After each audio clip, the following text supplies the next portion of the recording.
entengake patiku ning Karangka Jembel. Kowe tak rudo paripeksa. Kowe tak jiat. Kowe tak beksa tak boyong marang negara ing Pagaralun.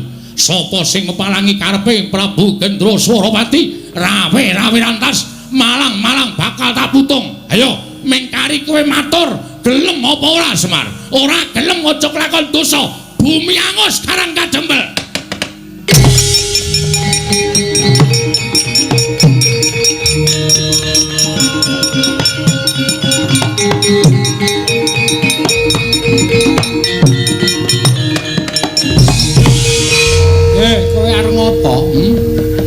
Kowe arep ngopo kowe? Sabar Bagong iki iso dirembuk. Aja nganti dadi dretah, aja nganti gawe geger. Meneng iso ora kowe?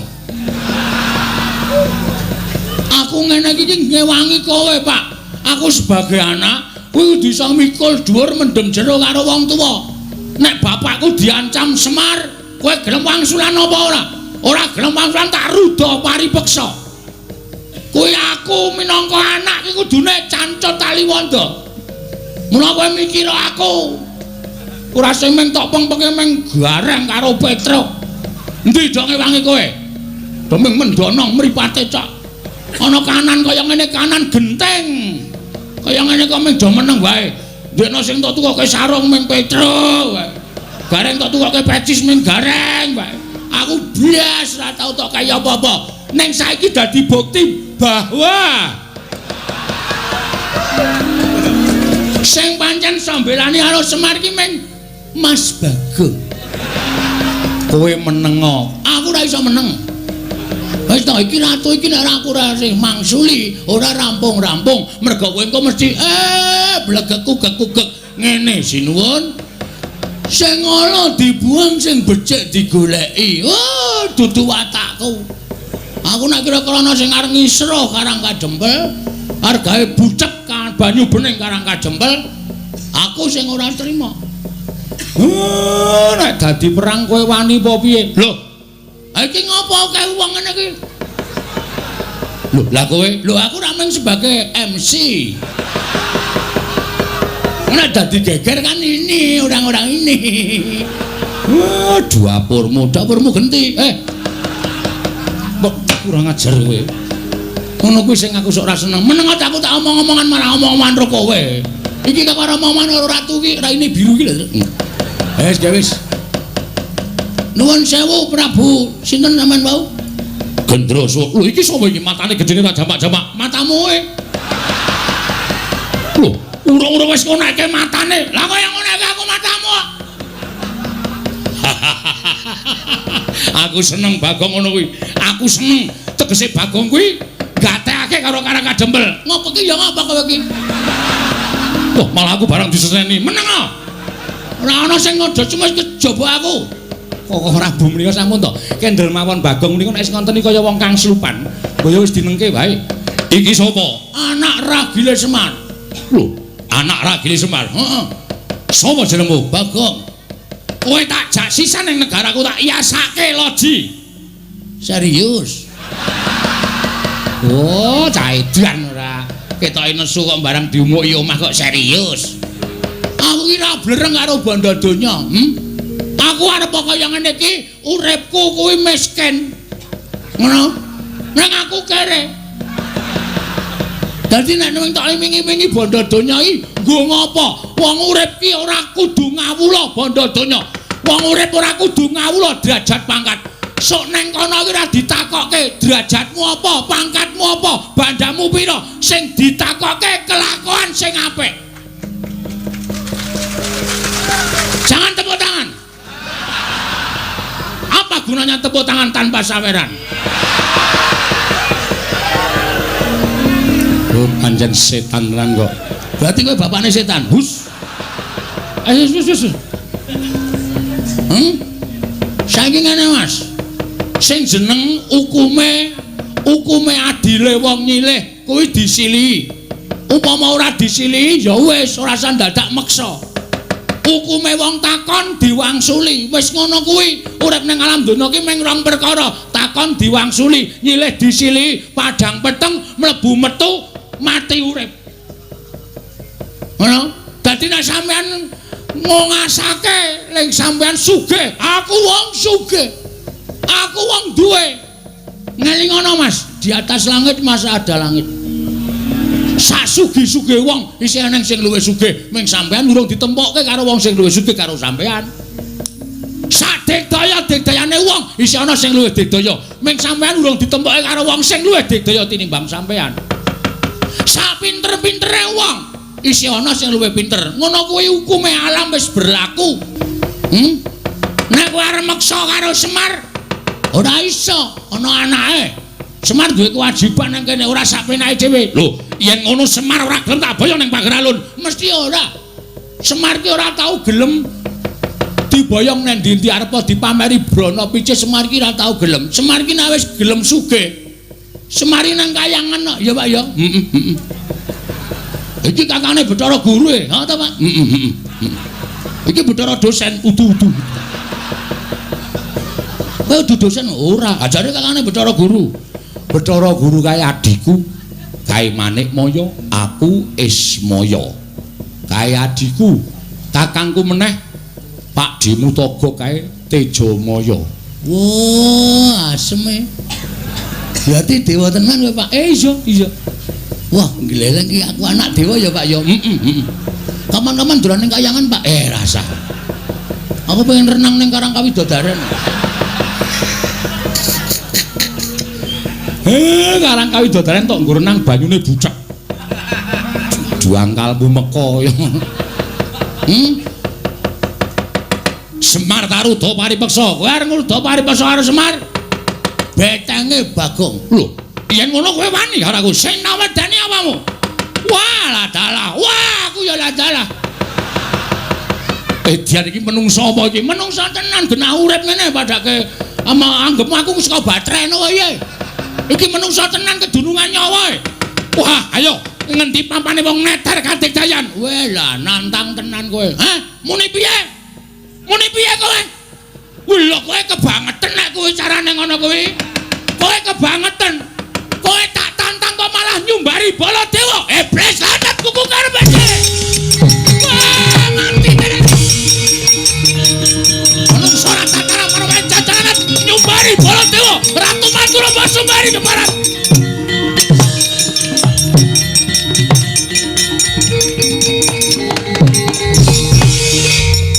Kok Prabu menika kok muring-muring apa?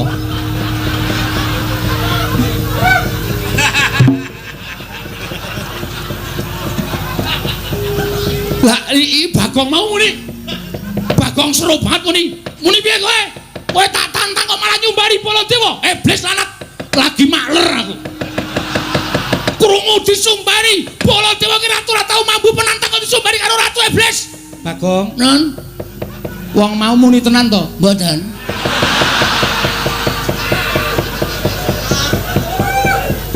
Bagong matur nek ora muni apa-apa. Senengane kok percaya karo Bagong lho. Kowe iki ya edan kok Bagong. Ha wis suwe. Lah wong ratune ora nyumbari kok Prabu kok kowe iki muni nyumbari Baladewa. Nek ora ngono, sapa sing arep mungsa? Lho, lah kowe iki bengok-bengok ki mau apa? Wis matur to kula niku meng MC. Kula niku meng nantangke. Nek ora tak ngontenke Prabu Baladewa ora tumandang karya. Tur meleh kok Prabu menika kok ya manut karo Bagong. Oh iya ya aku edan kok ya.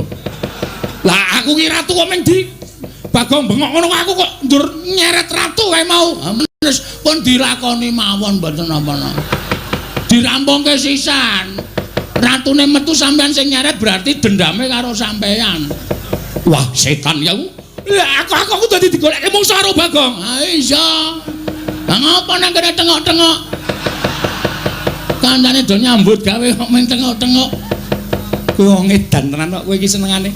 Ora pisan ora pindho lho. Karaku ya ngono to kowe ya to. Kelingan ora? Ora wis suwe. Merasa dieling-eling. Lho wis tau diapusi Bagong. Nate lho edan tenan kok Bagong iki. Lho perkara kula menika nembe wonten Ngamarta. Lah kok Bagong iki mlayu-mlayu. Matur kalian kula. Nuwun sewu sinuwun. Ingkang garwa plak Tapi Dara mboten eling Purwadasa. Kula wangsul bojo kula telu niku waras kabeh. Apa ora menungso ora tatanan ki? Aku iki gumen. Aku iki omong apa-apa ya do dipercaya. Mongko aku kerep ngapusi ya, Tru. Heeh. Kok iso gampang do dipercaya lho. Pancen cedhis kok iki. Kowe iki gawe masalah. Gawe masalah piye, Pak? Ratu kae mesti ngamuk. Tantrimane ratu kae sapa sing arep nandangi? Lho, sapa aku ora ngopo-ngopo? Ha sing nyarat sapa? Lah rak tenan to malah ketiban awu anget aku. Alah ora masalah. Wong biasane ya nesu-nesu kok ya. Ndara perku Ndara? Opo? Sampeyan lila nek Semar diboyong teng pagar alun? Ora. Nek ora lila ratu mau kudu mundur. Yo, aja kuwatir. Ah, krungu ora kowe? Oh, iki kowe mengono wae do dipercaya Ndara Janaka. Opo Bagong? Sampeyan ikhlas kelangan Semar. Nganti mati aku ora bakal iso kelangan Kakang Semar. Nah, nek ana Semar diboyong wong, aku ora trimo. Nek ora trimo sampeyan kudu iso ngundurke ratu. Tak ajari mengko aja kuwatir. Nah. Iya. Ah, iki kabeh. Ndara Kresna ikhlas kelangan Semar. Ikhlas. Oh ya wis. Aku arep tok apusi ya ta. Cah pinter ya. Hus. Karo ratu kok cah pinter. Lah napa kula wis matur to. Kanugrahan iku nek cepak cobane ya bakal ndang teka. Lah Ndara Dasih ucape Semar.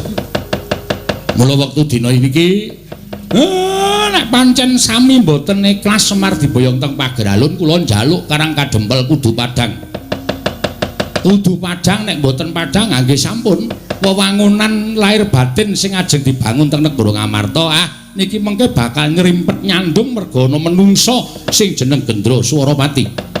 Kok Prabu Mandura? Nggih. Kedah tanggel jawab yo, tak tanggunge aja kuwatir. Yen mungsuh ratu kaya ngono kae mbok rangkep limo ora bakal tak pinggal loncat. Yen ngono gandeng aku wis dipasrahi Kresna. Mengko mundhak kesuwen ratu kae tak tututane. Kok Prabu ing ngatos-atos yo Werkudara. Nggih. Melu aku yo ayo tak derekke bareng kakangku jaluk pamitku Werkudara sing ati-ati aja kaya bocah cilik.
Semare koten prayetna semuriris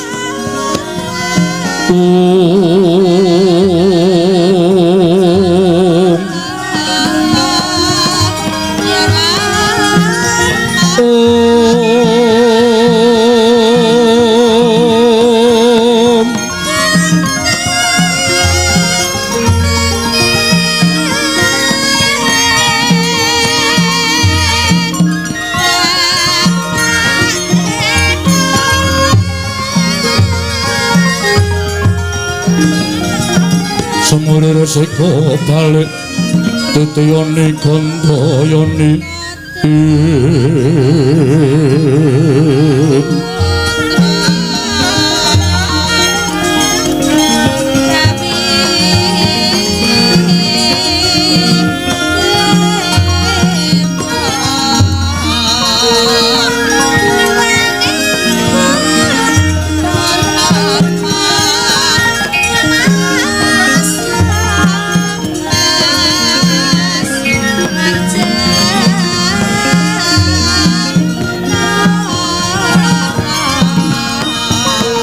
Trisanya purnama sasi kilar-kilar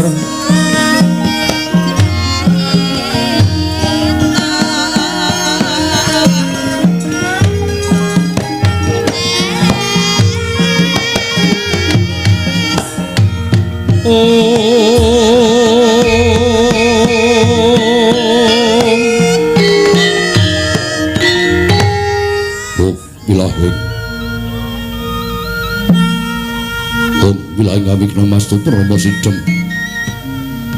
Awikna mastu siap mriki wong jagat karana siran tondo kawisisaning disana sono sinawung lang lopes temasih tandun lambang Buddha jinantur tutur katilo tulat milap ding paradya minursita ngupama prameskara karana gyati yang jaman purwa pinardi tameng lalata mangga teka pasraning Gowida tangun renggeng pralambang matumpa-tumpa marma panggung sang Rwengata sebebyar dumadining wayang purwa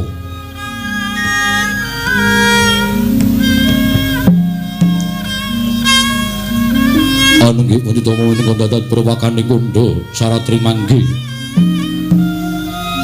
imbang-imbang ana tan sami kejawi amung gumelaring padukaning Karang Kadempel inggih ing Klampis Ireng punapa minastan Karang Kadempel karana ing mriku bumi subur ingkang saged nuwuhaken tanem tuwuh woh-wohan polo kasimpar polo kependhem polo gumantung dadi reja arjaning praja wit saking wuluwetuning bumi ingkang sakalangkung kathah pramila minastan Klampis Ireng awit lengking padukan wonten wit klampis ingkang ulesipun cemeng nadaning padukan wonten wisma dapur limasan ingkang wis keladuk sepuh gebya gedhek linabur gamping cendhela cendak nanging cekli sangajenging wisma katingal pumalebet sang Dwiwarna abrit pethak gendera pusaka bangsa Ngamarta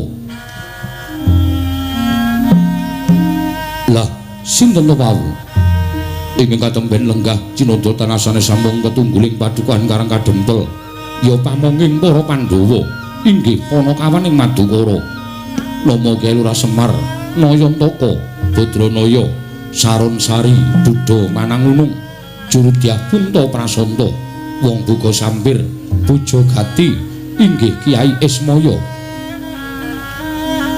Semar tegese datan kasamaran saliring kahanan ingkang gumelar miwah ingkang dereng gumelar Nayantaka Naya Ulat Antaka tegese pati yen menuju petengati ulat iku Lurah Semar yayah kaya wong mati Badranaya Badra Rembulan Naya Ulat yen menuju karenan penggalihe ulat iku Lurah Semar yayah Wulan Dadari Saronsari sakparipolahe tansah nengsemake ora saru malah sari Duda Manangunung wujude Kyai Nayantaka sarwa ngewuhake yen diarani lanang mongko kopek yen wadon kok rerawisan Jurudyah Punta Prasanta tegese pamonging satru kang anggayo kautaman janggan Semara Santa tegese dadi guruning wong kang gegulang tapa brata sabar drana lila lan legawa wong Buga Sampir tegese jalma kang wis kalih saking panggoda pangrencana wis datan kenggo dening kanikmataning donya.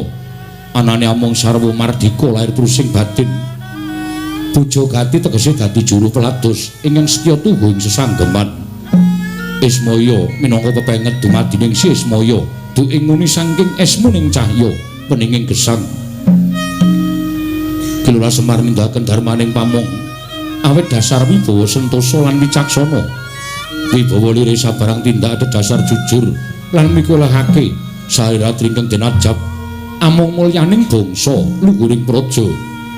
Santosa lire tansah teguh ing penggalih datan mangruh tingal adhedhasar kandeling kapitayan mring panguwasaning Gusti kang kakarya jagat. Wicaksana lire pana ing paningal limpating kawruh ngegungake pangaksama adhedhasar adil lan bebener. Prasaja lire sami tiasing tias mematuh sak paripulahe amung sak madya witing klapa amung sak glugune datan kinarya karya ora nate anggunggung diri tansah mulat glagating swasana kang linaras kelawan kiblating cipta semseming rasa gregeting karsa lan babaring karya.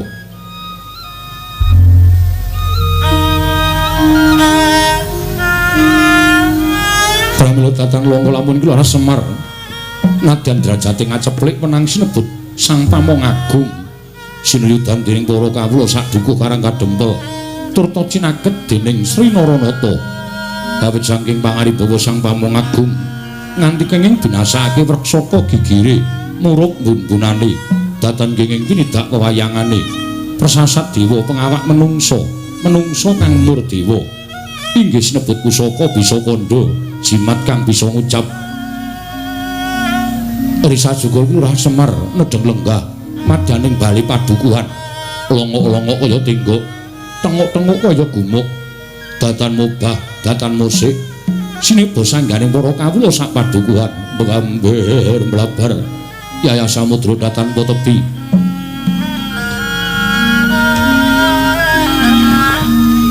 parandene katingal jinem tidem madaning bali padukuhan ngarang kadempel kaperbawan wingit wimbaning Kyai Nayantaka.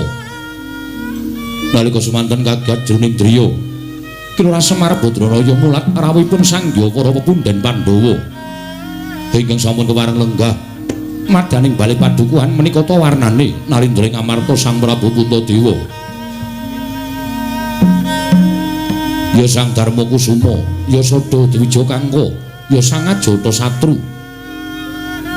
Hangandi sangganing para kadang ngaglah bergagah yayah prayitneng kewu satring Jodipati Raden Harya Werkudara ya Bratasena ya Wijasena ya Sang Kusuma Yudha ya Kusuma Dilaga ya Sang Ganda Astratmaja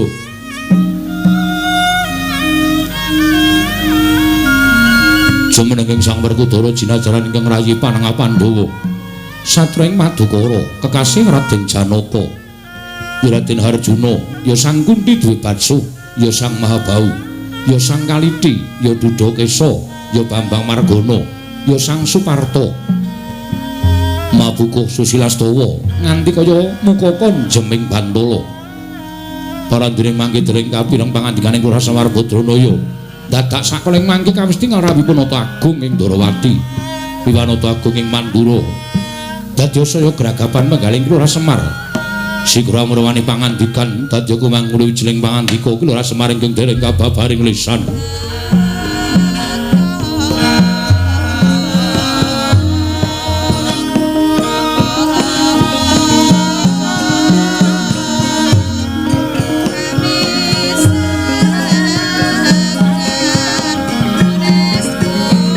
Titetondo gagating arang Trisanya Purnama sasi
Sritenon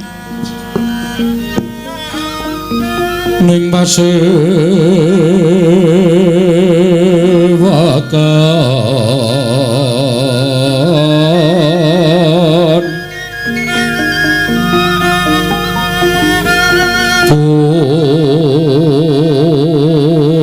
busana maneka warna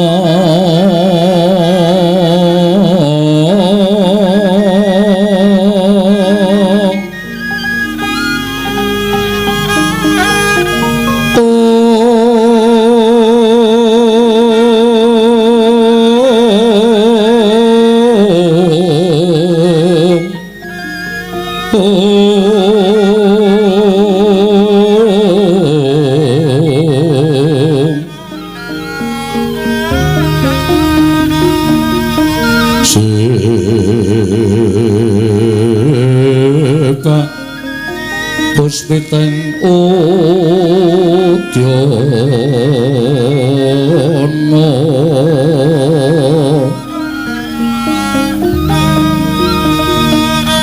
myang pandra sarwarukma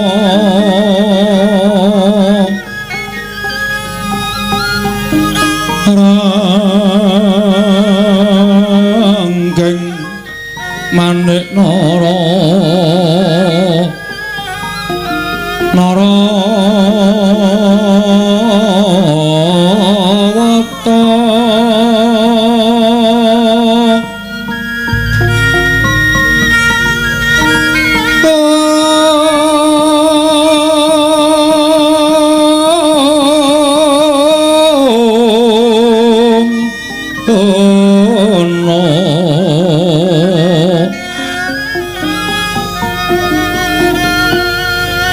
Prabanyo kang sumerat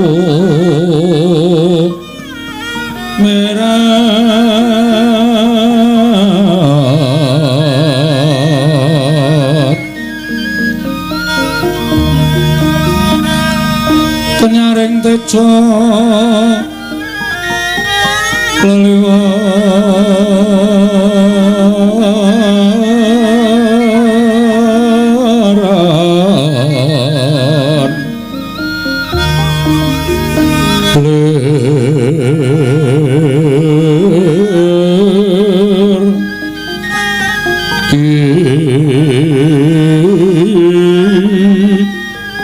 sisiring tadi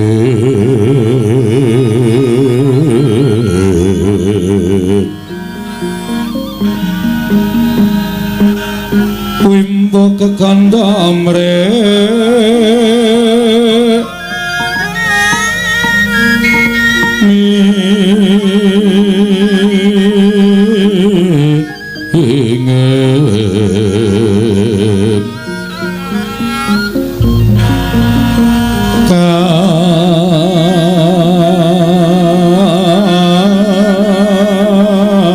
tiuping maruta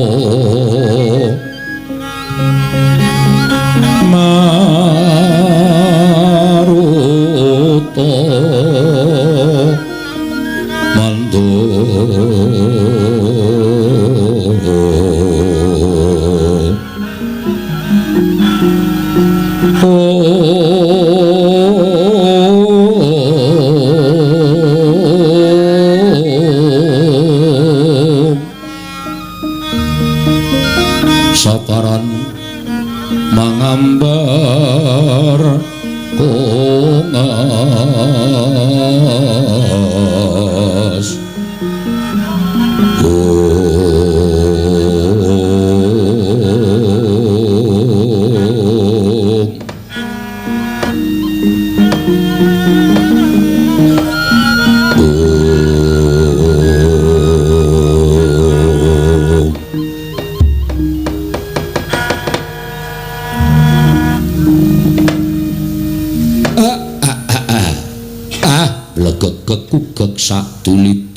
mel.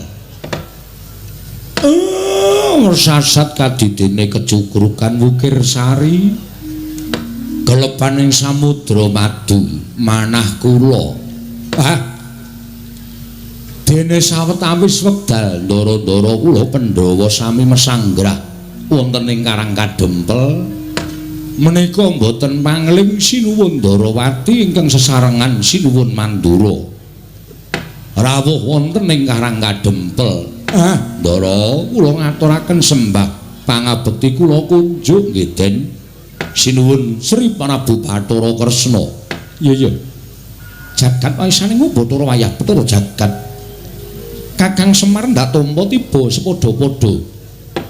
Prataku tansah pinanganing kawidadan miring sambikala. Adoh saka Rubeda, Kyai Semar aku ngaturake salam taklimku katur. Nggih, kula tampi. Ndadosaken bombong raos sing manahipun ing abdipun Semar Badranaya. Sinuwun Mandura kula ngaturaken bekti kula kunjuk nggih Den. Jagat wasisaning Bathara wayah Bathara jagat Padhik Indrajala Dewaku. Yo, Kakang Semar. Wis tak tampa gawe bombong penggali ingsun ora liwat. Salam laklimku katur ngersaning Kakang Nayantaka. Nggih. Kula pundi nggo jimat paripe dayanana ing kasantosan. Dipun sekecakaken anggenipun sami lenggah. Kula nuwun sewu. Jaragan namung derajatipun padukuhan mesti kemawon benten kalian wonten Praja Ndarawati menapa dene Praja Mandura. Sak wontenipun nggih Ndara. Iya, Kakang Semar. Malah katon kepenak nggonku sowan ngersaning Kakang Nayantaka. Ya, Semar. Kaya sura kurang prayoga prataning Baladewa ana ing padukan Karang Kadempel dina samengko iki. Kakang Nayantaka. Nun sewu Koko Prabu. Sarawuh paduka Kanjeng Koko Prabu kula ngaturaken pasegan panakrami kunjuk sandhawa padha paduka Kanjeng Koko Prabu Ndarawati. Koko Prabu Sri Bathara Kresna. Yayi.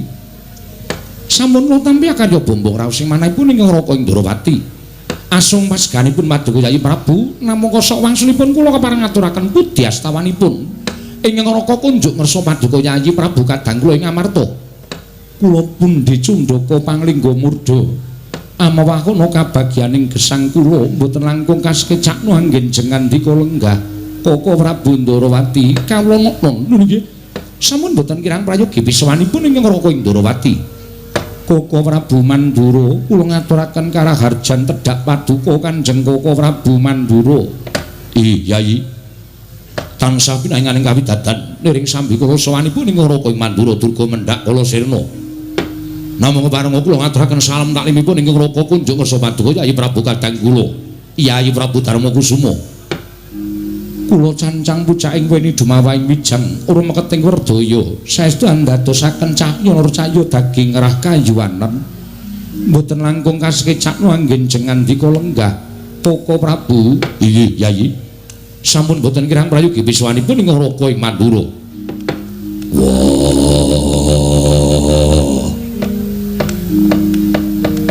Kresna kakangku. Aku ngaturake sembahku katura Kresna kakangku. Sawetara wektu rawuh ana ing Karang Kadempel. Kresna kakangku aku ngaturke sembah. Werkudara iki, yo. Dimas. Aja lara pangrasaning Siadi, lamun Siadi ngaturke sembah kelawan pun Kakang sing gedhe pangapuramu sembahmu ora tak tampa. Sembahku ora mbok tampa. Dimas Werkudara iya. Dasarmu apa? Apa pancen Werkudara duwe kelumputan? Apa pancen Werkudara duwe salah tumraping Ratu Ndarawati? Aja kaduk ati kajron penampa Yayi. Siadi ora darbe luput tumrapun Kakang, nanging wong sak jagat iki wis padha prisa, ora ana ingkang kuwat nampa sembahing Dimas Werkudara kejaba mung Sang Ruci Bathara.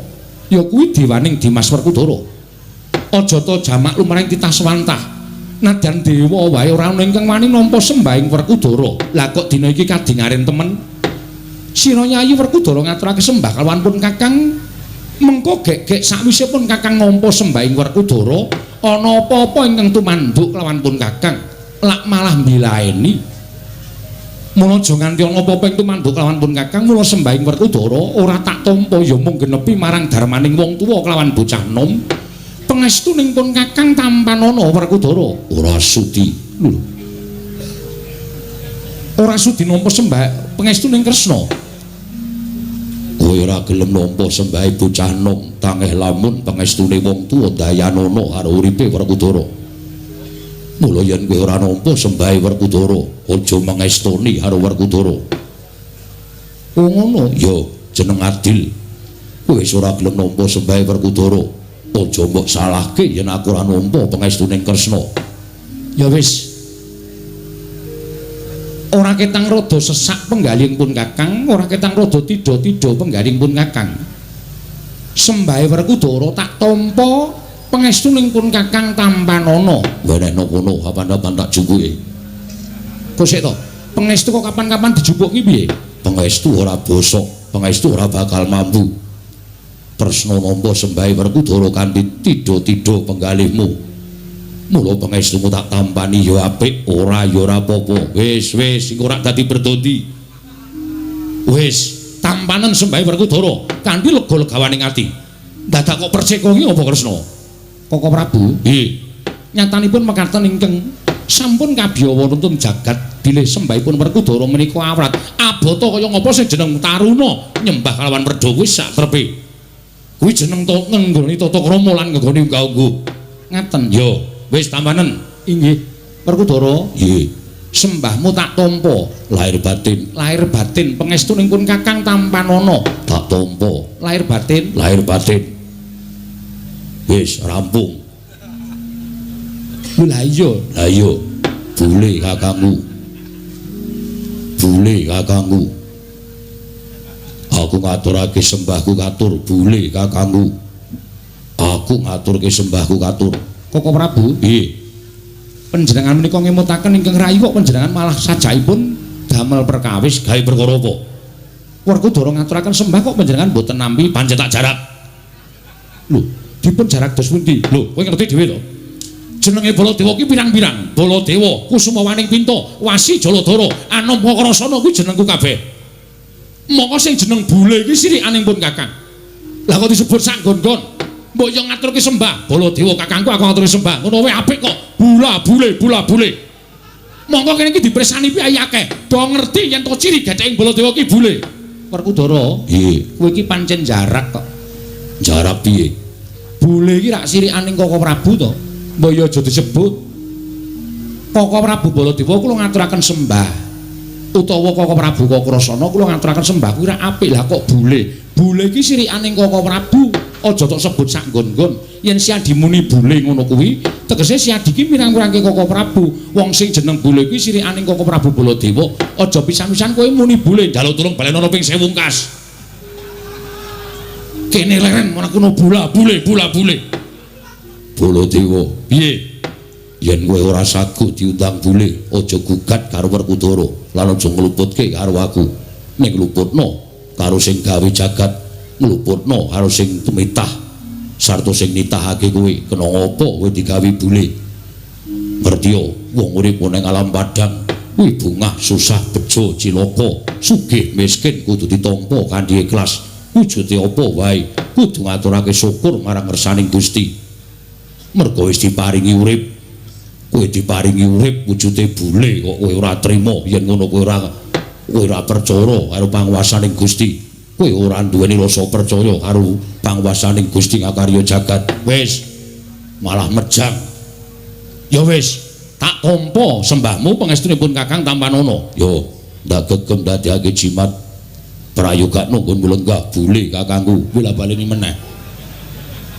Ya wis ora kurang kepenak Werkudara. Koko Prabu sembah bekti kula kunjuk. Arjuna tak tampa. Koko Prabu Mandura sembah bekti kula kunjuk. Ya Janaka tak tampa.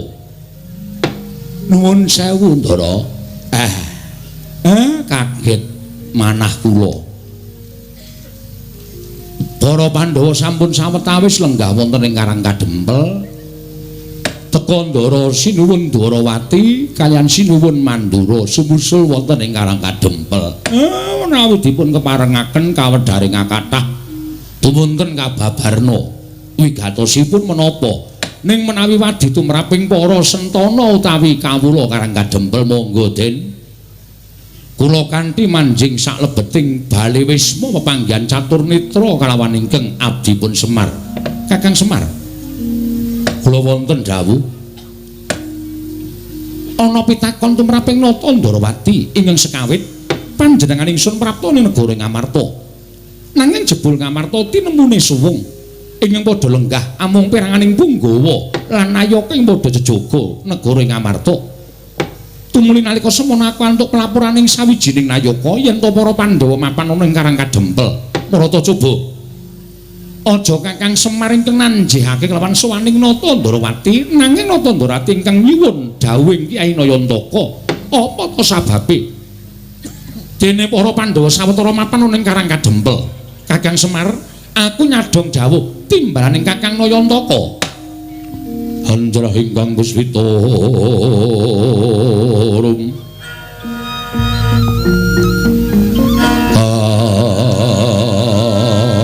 asiring samirana mrih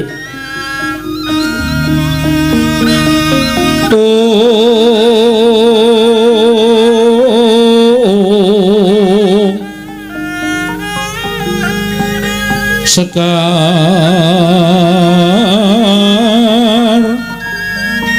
kadung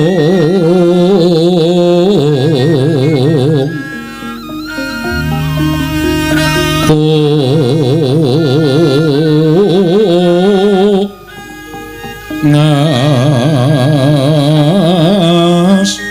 kandanya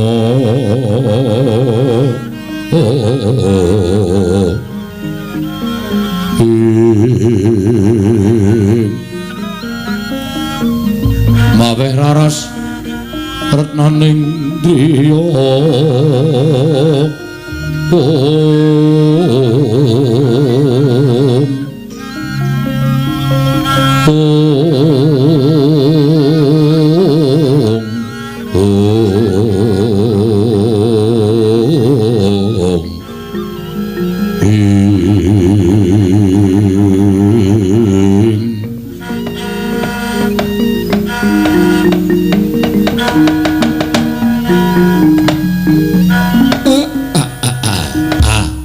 kekugek satulita mel nuwun sewu lho Den wiwit sekawit kula wis nggraita nek ndara-ndara kula Pandhawa rawuh enten Karang Kadempel niki nek nganti kapireng dening priyagung sami mestani nek Semar niku wong sing kemewat dening atase derajat kula menika namung batur kula menika namung Panakawon kok kerawuhan ndara-ndara kula Pandhawa sinengga kula menika wong aleman ning nuwun sewu rawuhipun ndara kula Pandhawa menika mboten saking karep kula mboten kula kepengin rawuhipun ndara-ndara kula Pandhawa wonten Karang Kadempel niku ya ora ning sampun Sabtu ari kelungguhan dinten sak mangke menika Pandhawa sami mesanggrah wonten ing Karang Kadempel lah menawi ndara Kresna nyuwun dawuh utawi sinuwun Ndarawati kepengin pirsa menapa ta sababipun dene ndara-ndara kula Pandhawa rawuh teng Karang Kadempel kula tak crita kula mboten ajeng nambahi kula ora arep ngelongi napa sing dumadi jujur lahir lan batin kula nek iso lati kalih atine Semar Makarti dadi siji yo Kyai Semar aku percaya marang Kakang Nayantaka nggih syukur naingaten Den mugi andadosna ing kawuningan Sabtu ari ing kepengker ndara-ndara kula Pandhawa rawuh enten Karang Kadempel sareng sami kula tanjihaken apa ta sababe upami mbetahaken Semar rak sak mboten-mbotenipun paring dawuh Semar niku ming batur kula sago ditimbali aja kok ing wancirina nadyan wanciratri kula sagah nalika semanten ndara-ndara kula sampun rawuh enten Karang Kadempel sinuwun Punta Dewa ingkang paring dawuh dawuhipun sinuwun Punta Dewa bilih wiwit Pandhawa kelampahan lan pikantuk kanugrahan wujudipun negari Ngendraprasta nalika wana marta sampun kababat sarta bangsaning jim sampun sami teluk tumuli negari kababar kasat netra dados negarining titah sewantah ingkang nampi triman ndara-ndara kula Pandhawa. Iya. Nalika semanten ndara-ndara kula Pandhawa sawetawis lenggah dampar enten negari Ngamarta kaundhakaning praja mboten mantra-mantra mboten kados negari sanesipun nembe sekedhap kemawon sinuwun Puntadewa menika lenggah wonten praja Ngamarta gesangipun para kawula menika sami gesang kebak ing kanikmatan karukunan sami guyub rukun bandol rompol ruket dhateng kewajibanipun piyambak-piyambak tunggal cipta rasa karsa lan karyanipun harpa Ngamarta menika kathah pinten-pinten kapitadosan utawi kapercayan nanging sayuk rukun manunggal dados setunggal. Iya bener Kyai Semar. Nah kawontenan sing kados mekaten menika kepengin dipun indakaken kawontenan negari Ngamarta supados saya sae saya sentosa saya kondang kawenang lan saged ngayomi dhateng sagung kawula dasih ingkang sami mapan wonten ing Kutagara ingkang sami mapan wonten ing Karangpradesan lan ingkang sami mapan wonten ing Paredèn menika supaya saged ngraosaken kanikmatan ingkang sami boten dipun benten-bentenaken. Lah niating Pandhawa menika badhe ambangun negari Ngamarta ya lair ya batin mengkono Kakang nggih. Nuwun sewu lho Ndara sampun ngantos gerah penggalihe kula wis matur lah kok sami rawuh teng Karangkadempel mongko nuwun sewu sing dadi pengayomaning Pandhawa menika sinuwun Ndarawati Semar ya dadi pamomong ning pengayom kalih pamomong niku tumrap Semar meh padha nek diucapake ning beda kewajibane. Iya pengayome sampeyan pamomonging Pandhawa kula sampeyan rawuh mriki kok ora nganti pengayom mengke nek wonten mboten trimane si pengayom niku rak kriwikan dadi grojogan geguyon dadi tangisan. Ning ndara-ndara kula Pandhawa paring dawuh mekaten, apa to sababe kok rawuh teng Karangkadempel mergi kawiwitan bangun niku mboten kok perkara duweni bobrana picis sing akeh, duweni dhuwit sing pirang-pirang, wekasan bangun ing babakan lair lan batining kawula niku diwiwiti saka akeh ing brana picis mboten. Tumraping kula bangun negari menika diwiwiti manunggaling kawula lawan Gusti tegesipun manunggaling para Pandhawa kaliyan para kawula supados raket penggalihipun manahipun para kawula caket kaliyan penggalihipun para pepundhen wekasan kawula menika rumaos dipun gatosaken dening para Pandhawa kawula nek rumangsa digatekke niku ora sah disoki brana picis ora sah diwenehi bondo donya ning kawula mesti rumangsa kaya dipecut rasane rumangsa handar beni negarane wekasan cancut taliwonda bangun negarane mengkono Kyai Semar nggih. Mula sampeyan rawuh enten mriki niki nek pancen sampeyan ajeng nesu ampun dukani Pandhawa ning mang dukani Semar merga napa sing dipetung kalih para Pandhawa niku pancen bener wiwitan bangun niku ora kok saka Kutagara ning yen bisa saka desa ya Karangkadempel niki sing ajeng diwiwiti bangun negara Ngamarta mangke nek mriki pun kawiwitan saking mriki tumular tekan Kutagara wekasan wewangunan menika saged rancak niring Sambikala jagat Dewa Bathara. Yayi wonten timbalaning adhawuh Koko Prabu nuwun sewu mboten ateges kula badhe nglepataken tempat Kyai Prabu dene paduka mboten anjawil dhateng Raka ing Ndarawati. Namung sareng kula midhangetaken sabdanipun Kyai Naya. Yayi kepareng sak mangke Raka ing Ndarawati mboten badhe kantun nedhi mbebantu dhateng bot repotipun kadang kula para Pandhawa. Nggih. Kyai Prabu semanten ugi ingkang Raka ing Mandura sareng kula midhanget sabdanipun Kyai Nayantaka. Malah sak mangke gumregah manahipun ing Raka ing Mandura nedhi mbebantu dhateng bot repotipun para Pandhawa. Mboten namung babakan perkara Prabeya nanging menapa kemawon ingkang dipun betahaken menawi ingkang Raka saged ngaturaken kula sagah minangkani. Koko Prabu ngaturaken panuwun ingkang tanpa pepindhan. Dene paduka tansah gatosaken dhateng para Pandhawa Koko Prabu menika sampun dados kewajibanipun Raka ing Mandura. Nadyan kula menika awis-awis sowan dhateng negari Ngamarta nanging pangraos kula kaliyan para Pandhawa menika bebasan boten saged genggang sarikma. Inggih Koko Prabu matur sembah sewu nun ingkang tanpa pepindhan. Malah sak mangke gandeng Koko Prabu Ndarawati miwah Koko Prabu Mandura sampun keparang rawuh wonten ing Karang Kadempel Kakang Semar wonten dawuh kaya-kaya wis komplit sarta wis mathuk sarta gathuk pemangging para Pandhawa kelawan Koko Prabu Ndarawati mung ngenteni sabdaning Kyai Nayantaka mungguh bakal kepiye nggone miwiti Pandhawa nggone bakal mbangun negara Ngamarta Kyai Semar mangke riyen Den ampun kesusu kudu dipetung nganggo nalar sing ganep digelar lan digulung aja nganti tuna ing tembe mburine. Iya Kyai Semar. Mergi sabdanipun para sepuh sampun sami nyebataken pangendikanipun para pinter, pangendikanipun para ulah agama sampun paring dawuh.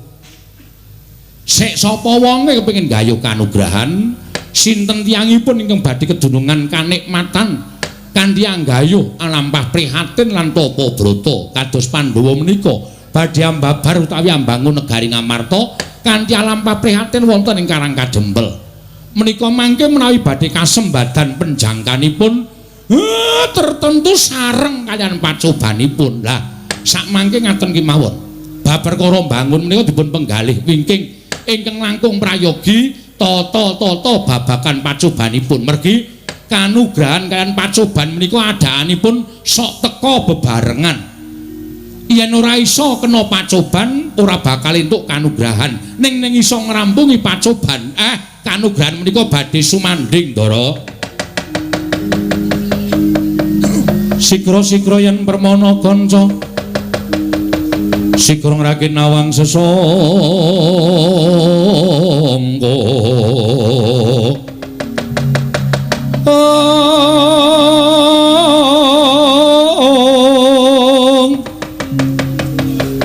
Nalendra mbek marwa sing sang katriku mulung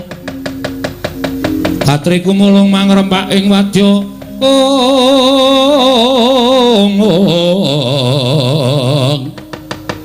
Purda kurore kagiri-giri nanggono magawya gelarira wang-wang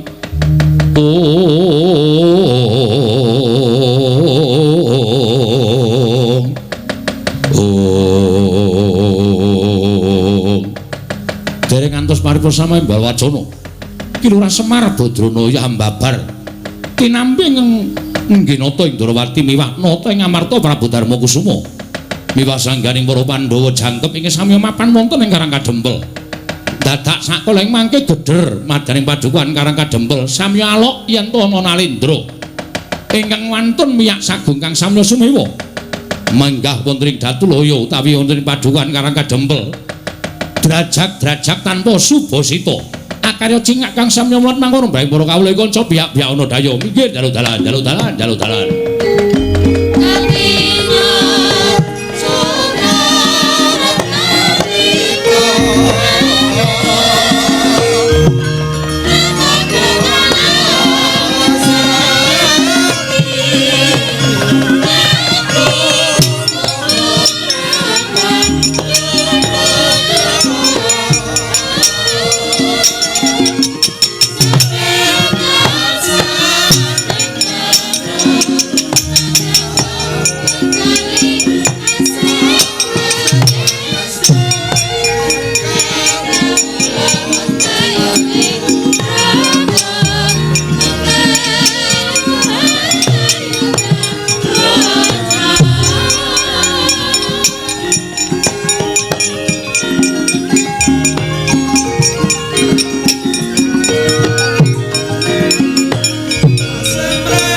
nuwun, kula nuwun.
Sinongwati jagat kinari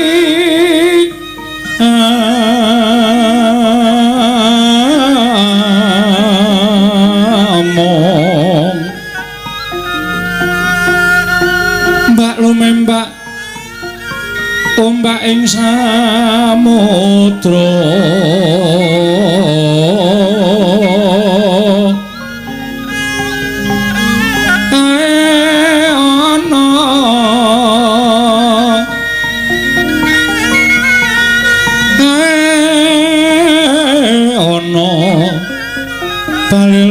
Tambraganggeng awita denjengan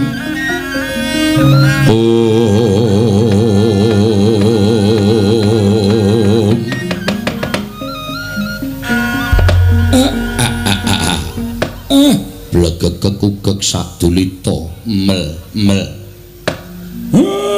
ora kanthi kanyono-nyono lah kok iki eneng priyagung wah sing munggah ana ing pendopo padukuhan mongko miyak saking kawulaku sing padha seba ning padukuhan nala gareng dalem Pak apa iki kancamu dolan apa piye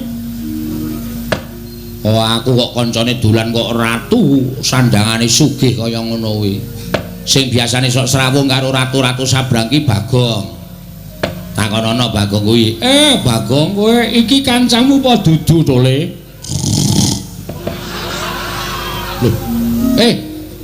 Oh cah edan lho. Bagong kuwi gugah kuwi. Wer. Kowe iki mah turu iki ngopo? Aku ki nek jejer iki males e. Ora gek limbukan. Wah, apa-apa kok limbukan ora. Jagongan ro piyagung ki kaya rasane ki ora nyambung. Kono ki sing diomongke negara, aku sing tak omongke ming bangsa lelakon ning desa kanggo nek nyaut malah kleru. Bagong iki kancamu du. Lho. Kok mrene kowe Jo? Jo sapa? Oh, Udu ndeng Udu. Udu kae rambuté abang kok kancaku kae. Ngawur ora. Iki wis ora disemir iki. Petruk iki kancamu dudu sanes. Ora tau duwe kanca kaya ngoten. Timbali mawon Pak pigatose napa? Niki ketoke kok kaya Nalendra. Iki kayane Nalendra Sabrang. Sinuwun. Sampun kinten kula tumambuh yekti saweg sepisan menika kula wanuh panjenengan menika sinten? Nalendra saking pundi? Sinten jejulukipun? Jagat Dewa Bathara. Ya jagat Pangestungkara. Walah dalah. Aja lara atimu yen to aku ora basa karo kowe Semar. Merga derajatmu pancen bener. jumbuh karo kondangmu yen to kowe drajating Panakawan. Nggih, pancen kula menika namung batur. Kula menika namung Panakawan. Yo. Mula Jalaratimu yen to aku ora basa karo kowe. Sabab ala tanpa rupa aku kuwi ratu. Nalendra. Yo. Saking pundi sinuwun? Saka negara ing Pageralun. Saking negara Pageralun. Yo. Jejulukipun aku Prabu Gendra Swaropati. Prabu Gendra Swaropati. Yo, pancen bener. Apa bener kowe ingkang aran Semar? Nggih ning kaya ngeten niki sing jeneng Semar. Lah pripun to? Kok sajake sampeyan tambuh kalih Semar Badranaya? Walah dalah gugu karepe dhewe. Ora jumbuh karo kondange. Persasat jagatingan kebrepeken marang umandanging Semar Badranaya. Wah, tak kira rasananing para kawula akeh kang padha ngrasani marang Semar Badranaya. Semar ki wujuding ratu, sak ora-orane nayakaning Nalendra. Lah kok jebul mung wujuding Panakawan, gedibal mung wujude kawula cilik. Mancen bener kula menika wujudipun namung kawula cilik. Yen ngono cocok karo ngumandangi. Kowe wong pinter, kowe wong wasis, kowe wong sing digdaya. Bukten akeh para Nalendra kang padha rawuh ana ing papan kene. Ketitik kowe lenggah ning pendopo sineba para Nalendra nitik kalawan agemane. Sampun ngantos ngaten menika bendara kula. Lho. Bendara-bendaramu nggih sing lenggah wonten wingking kula menika sinuwun Puntadewa. Wah, sinuwun Puntadewa. Nalendra Ngamarta leres. Sing endi piyayine? Sinuwun Puntadewa kok mripate ambane ra jamak-jamak. Bagong wak keprok watu ndasmu kowe. Sinuwun Puntadewa kok kowe ngacung to, Gong. Ayo me ben kaya gleleng. Sinuwun Puntadewa lenggah ning kene kok kowe ngacung lek dukani. Ora apa-apa Bagong, kowe ngaku Puntadewa ya ora apa-apa. Kuwi ndek nada cerewet. Aku sing duwe jeneng kowe diakoni ra apa-apa kok. Ingkang wenggah wonten wingking mriku. Wah, sing ning mburi kuwi. Inggih. Menika sinuwun Puntadewa, Nalendra Ngamarta niku bendara kula. Lah niki Ndara Janaka. Niki nggih bendara ingkang lenggah wonten wingking sampeyan nginggil jumeneng nika Ndara Werkudara. Sing wingking sampeyan saged niku sinuwun Ndarawati, wingking sampeyan melih menika Prabu Baladewa. Walah dalah ora kowe iki Semar ki madheg dukun apa piye? Kok madheg dukun pripun? Lah nyatane akeh para ratu-ratu sing padha rawuh ning Karang Kadempel. Buktine mesti padha njaluk pesugihan, njaluk arisan. Jaluk kadigdayan marang kowe. Nuwun sewu. Sampeyan ampun ngawur. Ndara-ndara kula Pandhawa niku mboten kaya ratu-ratu sabrang kaya sampeyan. Nek sampeyan dadi Nalendra, wis wegah cerak karo kawula, wis wegah caket karo para kawula niku wis lumrah. Ning nek Nalendra tanah Jawi, sinuwun Puntadewa, sinuwun Kresna, sinuwun Baladewa niku arepa wis dadi ratu. Ning isih kelingan karo sing nyoblos biyen, ngoten. Dadi tetep terjak enten masyarakat cilik ngene iki tetep disambangi, tetep dicaketi. Ora kaya sampeyan kula ngerti watak sampeyan niku nek wong sabrang niku le apik niku nek lagi magang. Niku janjine kaya dara kekalangan, muluk dhuwure ra jamak-jamak. Ning nek pun dadi ya ditagih mesti mblenjani niku adat sing saben kaya ngono kuwi. Wah, wah edan. Kowe mbatang apa sing dadi uripku ning negaraku lah kok cocok. Lah rak tenan ta. Wis ketok kok sampeyan niku ratu sing bentuke kaya ngoten niku lho kowe sapal mesti watake angkara budine Candala nuwun sewu lho. Ora tau ngerti karo sing bibit kawit. Lah niku eleke enten mriku niku. Pun saniki sampeyan ajeng napa? Rawuh teng Karang Kadempel, wigatosipun ajeng pripun kula tak nyuwun priksa. Nek kepareng kula badhe midhangetaken sabdanipun Sinuwun Prabu Gendra Suropati. Ha, iki ngene Semar. Malah kepasang Yogya katuje ngene praptaku ning Karang Kadempel iso ketemu kalawan Semar Badranaya. Ngerti yo? Yen to negaraku iki ketaman pegebluk. Negara Pageralun iki ketaman pegebluk. Akeh kang padha tekaning pati, esuk lara sore mati, sore lara esuk ketiwasan. Mongko wis ora kurang-kurang nggo ngrawake para Brahmana winasih Siwa Sugata miyang para nimpuna supaya nambak rengkaning praja parandene ing tak tindakake gagar wigar tenantuk karya. Mangsa kala ingkang prayoga aku nglakoni sarenarite sesemek ron Rajamala abebantal Bata Sarimbak. Nalika semana aku entuk sasmitaning dewa negaraku iso waluya nirmala temajati jati temah mulya yen to kerawuhan Semar Badranaya. Wah, lehku goleki papan dunungmu nganti kekalangan Malaya jagat iki persasat wis kemput tak ubengi. Tinemune wujude amung padukuhan Karang Kadempel. Ah, mula kang saka kuwi Semar. Praptaku ana ing Karang Kadempel iki aku njaluk lilaning atimu ayo tak boyong marang negaraku Pageralun. Ora ketamung telung kedheping netra kowe lenggao sawetara ana ing Pageralun supaya dadi sarana waluyaning negaraku saka nggone padha nandhang pagebluk mau Semar.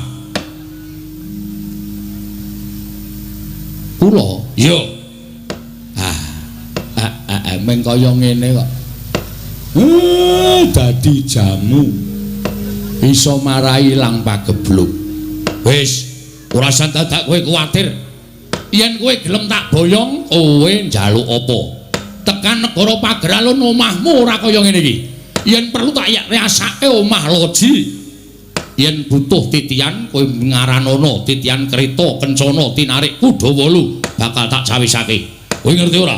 Prabu Gendra Suropati kuwi wong sugih mblegedhu ratu ingkang bandaku seprapat jagat dhewe. Mula yen to nuruti marang apa sing dadi penjalukmu, ora bakal entek bandaku kowe kondo. Omahmu iki dimbroke, kowe pindah ning negaraku tak wenehi omah sing luwih apik. Pendopo jaluk pira gedene? Sakane njaluk pirang inci mesti bakal tak turuti. Yen perlu kowe duwe kulawarga gawanen mrono kabeh. Sak anak-anakmu gawanen tak yasake omah kabeh. Lembak. Iki ngapa Gong ora? Wah ya iki anu apa jenenge iki harapan yang betul-betul cemerlang iki. Harapan gelem bangane nang kene. Omahmu isih apik, omahe Petro isih apik, omahku wis dos. Kula bali digrobyok Satpol PP. Kon pindah rono. Saking dene ora tok upakara omahe sing lengenahi bapak kok. Awit ana kebutuhan go sekolah anake adol. Wah iki ngedolan kok ora. Sono, anakmu pira? Tak yasake. Yen kowe butuh ijol duit, kowe njaluk ijol duit pira? Yen upama anakmu ora tok gawa marang negaraku, anak-anakmu lan bojomu nang kene kok ninggali duit, kowe matura pirang triliun tak bayar kenceng. Waton kowe gelem tak boyong. Yen kowe njaluk ijol apa wae mesti bakal tak pinangkani. Kowe njaluk ijol apa wae mesti bakal tak turuti waton kowe gelem tak boyong. Ning yen kowe ora gelem tak boyong marang negara ing Pageralun, mongko kawulaku saya suwe saya bakal entek mergo padha tekaning pati ketaman pegebluk. Tinimbangane aku dadi ratu mongko bakal didunke dening kawulaku sinenggo aku ratu sing ora iso dadi pengayomaning para kawula. Luwih becik bakal tak entengake patiku ana ing Karang Kadempel. Tak entengake patiku ana ing Karang Kadempel. Kowe tak ruda paripeksa. Kowe tak jiat. Kowe tak beksa tak boyong marang negara ing Pageralun. Sapa sing mepalangi karepe Prabu Gendra Suropati rawe rantas malang bakal tak putung. Ayo mengkari kowe matur gelem apa ora Semar? Ora gelem aja lakon dosa. Bumi angus Karang Kadempel.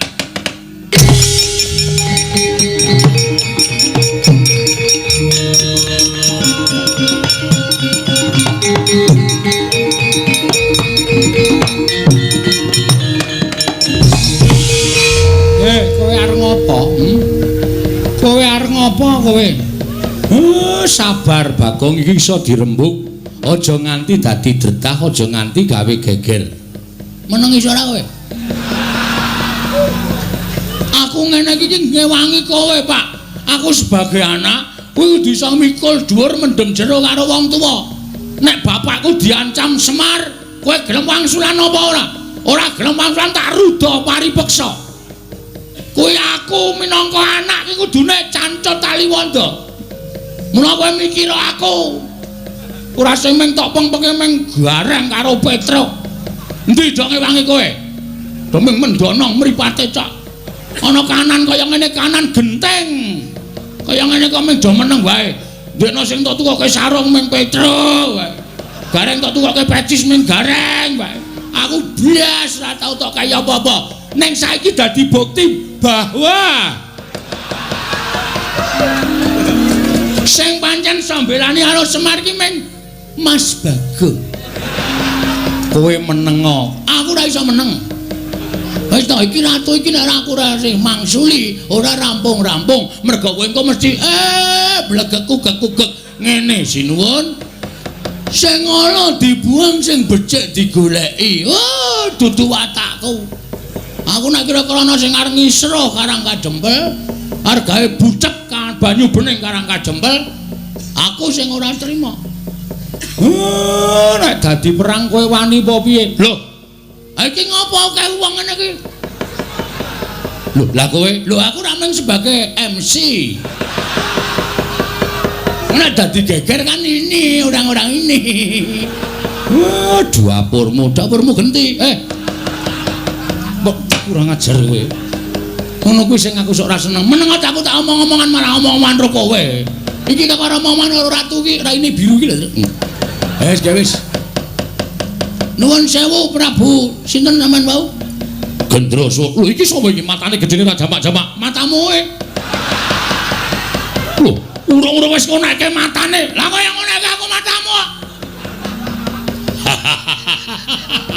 Aku seneng Bagong ngono kuwi. Aku seneng tegese Bagong kuwi gatekake karo Karang Kadempel. Ngopo ki ya ngapa kowe iki? Wah, malah aku barang diseseni. Meneng ah. Ora ana sing ngodho cuma kejaba aku. Kok Prabu mriya sampun to. Kendel mawon Bagong niku nek ngoten iki kaya wong kang slupan. Kaya wis dinengke wae. Iki sapa? Anak ragile Semar. Lho, anak ragile Semar. Heeh. Sapa jenengmu? Bagong. Kowe tak jak sisan ning negaraku tak iyasake loji. Serius? Oh, cah edan ora. Ketoke nesu kok barang diumuki omah kok serius.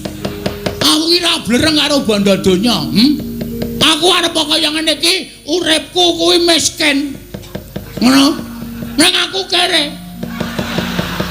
Dadi nek ning tak imingi-imingi bondo donya iki, nggo ngopo? Wong urip ki ora kudu ngawula bondo donya. Wong urip ora kudu ngawula derajat pangkat. Sok neng kono iki ora ditakokke derajatmu apa, pangkatmu apa, bandamu pira, sing ditakokke kelakuan sing apik. Jangan tepuk tangan. Apa gunanya tepuk tangan tanpa saweran? Oh, pancen setan tenan kok. Berarti kowe bapakne setan. Hus. Wis. Saiki ngene Mas. Sing jeneng ukume adile wong nyilih kuwi disilihi. Upama ora disilihi ya wis ora usah dadak meksa. Hukume wong takon diwangsuli. Wis ngono kuwi. Urip ning alam donya ki mung rong perkara. Takon diwangsuli, nyilih disilihi, padhang peteng, mlebu metu, mati urip. Ngono. Dadi nek sampean ngongasake ning sampean sugih, aku wong sugih. Aku wong duwe. Ngelingono Mas, di atas langit masih ada langit. Sak sugih-sugih wong isih ana sing luwih sugih ming sampean urung ditempokke karo wong sing luwih sugih karo sampean. Sak digdaya-digdayane wong isih ana sing luwih digdaya ming sampean urung ditempokke karo wong sing luwih digdaya tinimbang sampean. Sak pinter-pintere wong isih ana sing luwih pinter. Ngono kuwi hukume alam wis berlaku. Nek kowe arep meksa karo Semar ora iso, ana anake. Semar duwe kewajiban nang kene ora sak penake dhewe. Lho, yen ngono Semar ora gelem tak boyong ning Pager Alun. Mesti ora. Semar ki ora tau gelem diboyong nang ndi-ndi arep dipameri brana picih. Semar ki ora tau gelem. Semar ki nek wis gelem sugih. Semari nang kayangan kok. Ya, Pak ya. Heeh. Iki kakane Bathara Guru e, ha ta, Pak? Iki Bathara dosen udu-udu. Kowe udu dosen ora, ajare kakane Bathara Guru. Bathara Guru kae adikku, kae Manikmaya, aku Ismaya. Kae adikku, kakangku meneh Pak Dimutaga kae Tejamaya. Wah, asem e. Berarti dewa tenan kowe, Pak. Iya. Wah, gleleng iki aku anak dewa ya, Pak ya. Kapan-kapan dolan ning kayangan, Pak. Rasa. Aku pengen renang ning Karang Kawidodaren. Karang Kawidodaren tok nggo renang banyune bucek. Juangkalmu meko ya. Semar Taruda Paripeksa. Kowe arep ngruda Paripeksa karo Semar. Betenge Bagong. Lho, yen ngono kowe wani karo aku sing nawedani apamu? Wah, ladalah. Wah, aku ya ladalah. Dian iki menungsa apa iki? Menungsa tenan genah urip ngene padake anggepmu aku saka batrene wae. Iki menungsa tenan kedunungan nyawa. Wah, ayo ngendi pampane wong neter kadigdayan. Weh lah nantang tenan kowe. Hah? Muni piye? Muni piye kowe? Lho kowe kebangetan nek kowe carane ngono kuwi. Kowe kebangetan. Kowe tak tantang kok malah nyumbari Baladewa. Iblis lanat kuku karepane. Wah, mati tenan. Manungsa ora tatara karo jajaran nyumbari Baladewa. Ratu Mandura Basumbari keparat.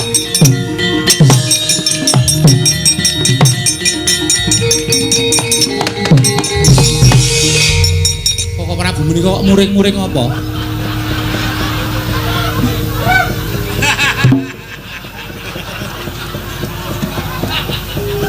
Lah iki Bagong mau muni. Bagong seru banget muni. Muni piye kowe? Kowe tak tantang kok malah nyumbari Baladewa. Iblis lanat. Lagi makler aku.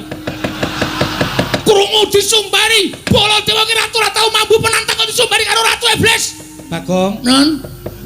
Wong mau muni tenan to? Mboten.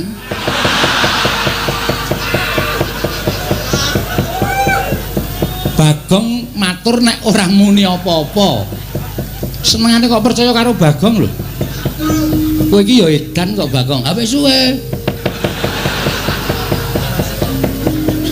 Lah wong ratune ora nyumbari kok Prabu kok kowe iki muni nyumbari Baladewa. Nek ora ngono, sapa sing arep mungsa? Lho, lah kowe iki bengok-bengok ki mau apa? Wis matur to kula niku meng MC. Kula niku meng nantangke. Nek ora tak ngontenke Prabu Baladewa ora tumandang karya. Tur meleh kok Prabu menika kok ya manut karo Bagong. Oh iya ya aku edan kok ya. Lah aku ki ratu kok meng di Bagong bengok ngono aku kok njur nyeret ratu wae mau. Menes pun dilakoni mawon mboten napa-napa. Dirampungke sisan. Ratune metu sampean sing nyeret berarti dendame karo sampean. Wah, setan ya aku. Lah aku dadi digoleke mungsuh karo Bagong. Ha iya. Lah ngopo nang kene tengok-tengok? Kancane do nyambut gawe kok meng tengok-tengok. Kowe wong edan tenan kok kowe iki senengane. Ora pisan ora pindho lho. Karaku ya ngono to kowe ya to. Kelingan ora? Ora wis suwe. Merasa dieling-eling. Lho wis tau diapusi Bagong. Nate lho edan tenan kok Bagong iki. Lho perkara kula menika nembe wonten Ngamarta. Lah kok Bagong iki mlayu-mlayu. Matur kalian kula. Nuwun sewu sinuwun. Ingkang garwa plak Kapidara mboten ling Purwadasa. Kula wangsul bojo kula telu niku waras kabeh. Apa ora menungso ora tatanan ki? Aku iki gumen. Aku iki omong apa-apa kok ya do dipercaya. Monggo aku kerep ngapusi ya, Tru. Kok iso gampang do dipercaya lho. Pancen cedhis kok iki. Kowe iki gawe masalah. Gawe masalah piye, Pak? Ratu kae mesti ngamuk. Tantrimane ratu kae sapa sing arep nandangi? Lho, sapa aku ora ngopo-ngopo. Ha sing nyaret sapa? Lah rak tenan to malah ketiban awu anget aku. Alah ora masalah. Wong biasane ya nesu-nesu kok ya. Ndara Werkudara? Apa? Sampeyan nelelo nek Semar diboyong teng Pagur Alun? Ora. Nek ora lila ratu mau kudu mundur. Yo, aja kuwatir. Ah, krungu ora kowe? Ya, iki wae mengono wae do dipercaya Ndara Janaka. Apa Bagong? Sampeyan ikhlas kelangan Semar. Nganti mati aku ora bakal iso kelangan Kakang Semar. Nah, nek ana Semar diboyong wong, Aku ora trima. nek ora trima sampeyan kudu iso ngundurke ratu. Tak ajari mengko aja kuwatir. Nah. Iya. Ah, iki kabeh Ndara Kresna ikhlas kelangan Semar. Ikhlas. Oh ya wis. Aku arep tok apusi ya ta. Cah pinter ya. Hus. Karo ratu kok cah pinter. Lah, napa? Kula wis matur to. Kanugrahan iku nek cepak cobane ya bakal ndang teka. Lah, Ndara Dasih ucape Semar. Mula wektu dina iki nek pancen sami mboten ikhlas Semar diboyong teng pager alun kula njaluk Karang Kadempel kudu padhang. Kudu padhang nek mboten padhang nggih sampun wewangunan lahir batin sing ajeng dibangun teng negara Ngamarta niki mengke bakal ngrimpet nyandung merga ana menungsa sing jeneng Gendra Swaropati. Kok Prabu Mandura? Nggih. Kedah tanggel jawab yo, tak tanggungi aja kuwatir. Yen mungsuh ratu kaya ngono kae mbok rangkep limo ora bakal tak pinggal unjat. Yen ngono gandeng aku wis dipasrahi Kresna. Mengko mundhak kesuwen ratu kae tak tututane Koko Prabu ing ngatos-atos ya Werkudara. Nggih. Melu aku. Yo, ayo tak derekke bareng kakangku jaluk pamit kok. Werkudara sing ati-ati aja kaya bocah cilik.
Petro dalem Pak. Kowe aja terus enak-enak kapienak kapimendo. Wis Bagong kowe aja omongan. Lho, ora kuwi iki Bagong kok ning kene iki ngopo to iki? Lukir. Iya Bagong Sampeyan wangun teng mriki niki. Nah, mriki niki. Terus aku nang kene. Kowe ngapa ta, Mir? Bus. Mau arep moncar sithik wae ra entuk. Di Nalindra lho, Gong, ora ning ngarepe Nalindra. Oh iya lali aku. Madirana Pras. Nggih. Tepung-tepung kowe lah ketua Dharma Wanita. Heeh. Kula pasrahaken dhateng Jengandika Ndara. Iya, Semar aja kuwatir mengko aku bakal gawe tentrem. Nitik dhateng pasuryanipun Nalindra menika nuwun sewu lho, Den. Mboten disiki sing kuwasa ning niki ratu sing ora baen-baen. Kakang Semar, aja kuwatir mengko aku bakal gawe tentrem Karang Kadempel. Sinuwun ngamarta kula kanthi manjing sak lebeting wisma. Iya. Kakang Semar ayu tak dherekake. Petruk, nom-noman Karang Kadempel diketapke. Aja banjur meneng wae. Masrahke lawan bendaramu. Nggih, Pak, ngestaken dawuh. Purna gatining pananggilan Lurah Semar arsa nilaraken pendapi Karang Kadempel nalika semanten lumampah lon-lonan sareng Ranata ngamarta eling-eling nalendra ingkang wicaksana lair trusing batin katingal saking Mandrawa gemebyar busananing Sang Nata Prabu Puntadewa